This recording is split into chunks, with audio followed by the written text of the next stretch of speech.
그 집사님이 자, 그 시간에 본교회 목사님은 더 멀리 계시고 시간은 새벽 2시고 어머니는 곧 임종하시고 세례는 베풀어야 되고 얼마 전에 저 수원 쪽에 있는 어느 교회에 3일간 부흥 집회를 다녀왔습니다. 좀 은혜롭게 서로가 잘 교감을 했는데 그런데 뭔가 교회 안의 분위기가 조금은 뭐 서먹서먹한 게 자꾸 눈에 보이는 것 같아요. 느껴져요. 그래서 한번 여쭤봤더니만 의외로 또 쉽게 설명을 해 줍니다. 이유를. 뭐냐면 그 교회 집사님 한 분이 자기 어머니가 임종 직전에 계시는데 세례를 베풀었다는 거예요. 그러니까 이게 이제 교회에 알려졌어. 그러니까 많은 분들이 생각할 때 아니 어떻게 집사가 세례를 베푸냐, 아니 목사님도 계시고 또 교회 질서가 있는데 어떻게 교회 집사가 함부로 세례를 베푸냐, 이런 이제 반대하는 마음, 그렇죠? 근데 또 일부는 또 아니 상황이 그래 급박한데 어떡하냐, 세례를 베풀 수밖에 없지 않냐 라고 하는 이 집사님 옹호하는 그런 이제 사람들이 분위기가 아무래도 뜻이 다르니까 뭔가 좀 냉랭한 느낌이 들겠죠. 이제 사정을 듣고 보니까 조금 특별하기는 특별났어요. 이 집사님의 어머님이 긴 시간 동안 저 남양주에 있는, 수원과 남양주가 멀죠. 남양주에 있는 어느 요양원에서 몇 년 동안 입원해 계셨던가 보죠.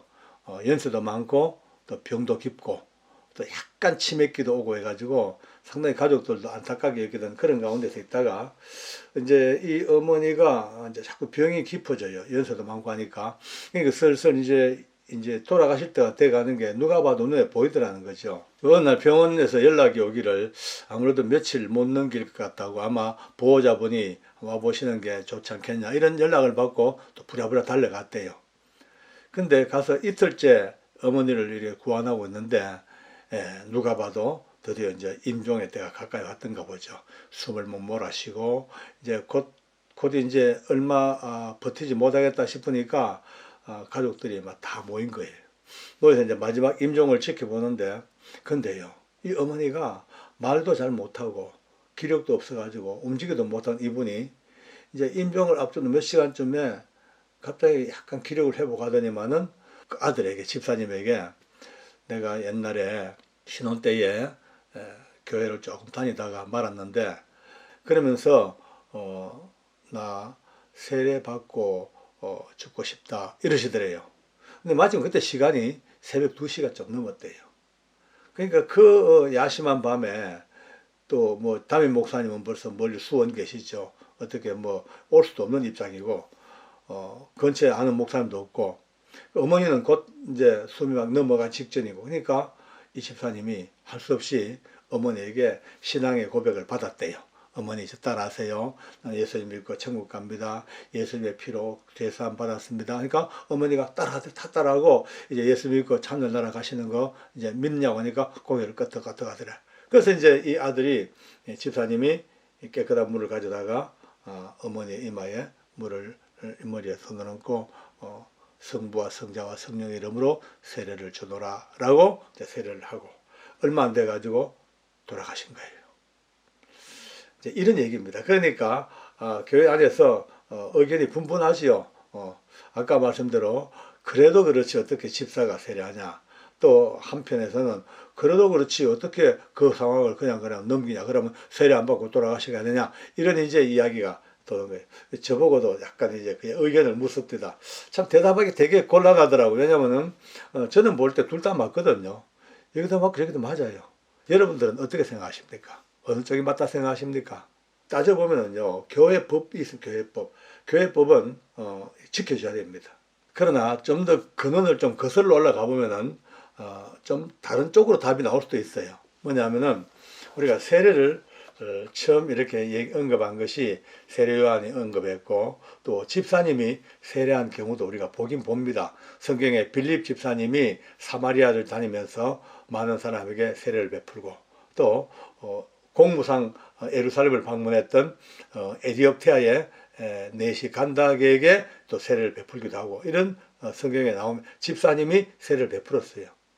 그러니까 어떤 분들은요, 뭐 성경에 보니까 집사가 세례를 베풀잖아. 뭐 못할 게 뭐 있어라고 하게 되면, 그러나 이거는 조금 이제 너무 비약적인 말 같아요. 왜냐하면은 지금의 우리 집사님이라는 직분과 성경에 나오는 빌립 집사님, 스데반 집사님, 이런 집사님들의 이 상황은 지금 조금 다른 것 같아요. 왜냐하면 이미 이때의 집사님들은요, 오늘 우리 시대의 서리집사, 안수집사가 아니고 아마 사도들과 교회의 권위를 인정받은 일종의 요즘보다 장로, 목사와 같은 반열에서 일하고 있는 그런 사역자들이 아마 이때 집사님이라. 그러니까 집사님이니까 지금 해야 된다. 그거는 너무 무리한 이야기고, 단지 하나 우리가 조금 더 머리에 담아 놓을 것은 누가 세례를 베푸냐가 중요한 게 아니고, 그 이후에 세워진 교회가 쭉 성장하면서 이제 이것을 정리해야 될 필요가 있으니까 교회가 법으로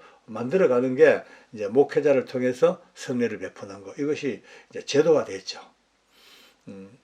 세례와 성례, 즉 성찬식입니다. 이거는 굉장히 중요한 겁니다. 교회에서 복음 다음으로 중심을 딱 잡고 있는 경건과 어떤 그 성결의 중심에 성례전이 있습니다. 세례와 성찬식. 성찬식도 굉장히 중요하게 여겨지거든요. 천주교에서는요, 이 성찬식을 개신교보다 더 중요하게 여깁니다. 왜냐하면 이분들이 믿고 있는 그 교리는 화채설, 성례를 딱 베풀 때 포도주와 떡을 딱 떼어서 딱 하는 이 순간 예수님의 실제 살과 피가 되어버린다. 굉장히 그는 무시무시할 정도로 거룩한 소름 돋는 이야기입니다. 예. 직접 그곳에 예수님의 피와 살이 임하신 거예요.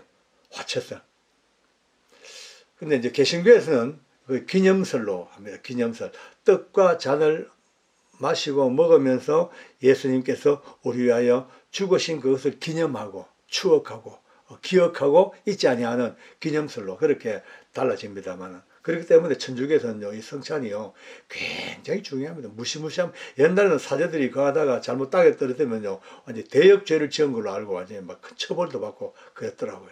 예, 세례도 더더욱 그렇습니다. 세례는 드디어 죄인 된 사람이 예수의 이름으로 죄 씻음을 받고 하나님의 교회에 들어오는 입교의 큰 어떤 그 의식이기 때문에 이것도 엄청 중요하게 취급되어지죠. 그러니까 교회에서는 이 교회법으로 딱 제정돼서 목회자가 훈련받고, 예, 또 경험을 쌓고 나름 교회의 권위를 인정받은 목회자가 그 세례를 베풀 때에 세례받는 사람의 영적 상태도 관찰하고, 또 대화를 통해서 문답을 통해서 신앙의 상태도 다시 한번 점검하고, 정말 예수의 이름으로 하나님의 자녀가 되는 그 아직까지 영적인 자격이 있는가를 검증하고 그 다음에 세례를 베풀도록 그렇게 쭉 되어 오거든요. 근데 이게 이제 옛날에 뭐 그냥 집사님도 세례를 베풀더라, 또 급박하면 아무나 할 수 있다, 이렇게 너무 오픈되어 버리면은 그때부터 이 세례가 무분별하게 아무나 그냥 세례를 어떻게 되겠습니까? 정말 정확한 믿음의 명분 속에서 확실한 검증을 하고 그렇게 확인된 자에게 세례해야 되는데, 이제 확 풀어져 버리면요 모든 집사가 다 세례할 수 있다 하면은 이 거룩과 경건의 공동체가 어떻게 중심을 잡지 못합니다. 그러니까 이 문제는 참 굉장히 중요한 문제입니다. 그 집사님이, 저는 100번 이해합니다. 자, 그 시간에 아무도 연락될 수도 없고, 본교회 목사님은 더 멀리 계시고, 시간은 새벽 2시고, 어머니는 곧 임종하시고, 세례는 베풀어야 되고, 잘하셨어요. 저는요, 잘했다고 봅니다. 그러나 한 가지 아쉬운 것은, 이제 오늘 우리 영상을 같이 한번 나누면서 이런 어떤 불강력적인 은혜랄까, 아니면 긴급한 상황에서 어떻게 할 것인가, 저는 조금 더 한 단계만 더 머리를 썼으면 참 좋았겠다, 이런 생각이 듭니다. 뭐냐면, 전화 거는 거죠. 뭐. 새벽 2시라도 목사님 전화 켜 있으니까 전화 걸어요. 그래서 목사님, 지금 이런 상황입니다. 급히 세례를 베풀지 않으면 안 되는 상황입니다. 목사님 좀 도와주십시오. 스피커폰 딱 틀어놓고 어머니 귀에 대고, 목사님 지금 우리 어머니와 함께 문답을 좀 해주십시오. 그 목사님이 문답을 하고 신앙 상태를 점검하고 예수 이름으로 권면하고 세례를 받으시겠냐? 세례 받겠습니다. 그러면 목사님이 저는요, 그래서 스피커폰을 원격으로라도 내가 성자와 성부와 성자 이름으로 세례를 주노라 할 때에 아들은 같이 물을 받아서 세례 의식을 해가고 이랬으면은 좀 더 어떤 뭐랄까 분쟁의 여지, 어떤 오해 여지가 사라지고 더 깔끔하게 안 됐을까 이런 생각이 들긴 합니다. 다시 한번 정리를 해봅시다. 예수님의 죽으심과 그의 부활하심으로 구원받은 우리가 세례를 통하여, 물론 이 세례가 구원과 직결되는 건 아닙니다. 그러나 구원받은 백성이 가급적 거쳐가야 될 단계입니다. 왜? 세례받음으로써 내가 주님 앞에 죄 씻음 받는 확실한 의식을 기억하고 이제 내 마음과 내 심령과 영혼이 하나님의 자녀가 된 그 과정을 감격적으로 감도하는, 이것이 굉장히 중요하기 때문에 세례가 엄청 중요하죠. 그러니까 이 세례 의식을 행할 때마다 정말 하나님의 떨며 두려움으로 와야 되는데, 이것이 아까 말씀대로 너무 급박한 상황, 곧 지금 교통사고로 숨이 넘어가기 직전에 사랑 가족들 누구에게 마지막 신앙으로 의식해서 예수 믿고 구원받고 하늘나라 가겠습니다, 세례받기 원합니다 할 때 그때 베푸는 이 세례는 뭐 어쩌겠어요. 당연히 해야 될 하나님의 사람으로서 의무다, 그런 생각이 듭니다. 그러나 교회법도 결코 무시하면 안 됩니다. 할 수 있는 한 교회에 세운 제도와 법을 잘 순종하고 또 목회자의 권위를, 영적 권위를 인정하고 그 권위 하에서 이루어지는 이런 역사들이 있다면 참 좋겠다. 그러니까 다 맞다고 옳은 것도 아니고 다 옳다고 다 맞는 것도 아닙니다. 가장 아름다운 답을 찾아내는 것이 신자들의 가장 멋진 모습입니다.